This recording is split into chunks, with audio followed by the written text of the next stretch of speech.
পায় কপাল খুলিলে বুজিছ অযোধ্যাপতি ৰামচন্দ্ৰই অষ্টমী যজ্ঞৰ বাবে ইমানবোৰ অস্ত্ৰ আছে তাৰ মাজতহে তোক বাছনি কৰিলে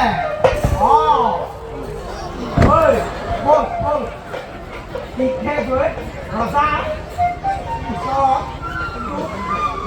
অষ্টমী যজ্ঞৰ বাবে অৰ্পণ কৰোঁগৈ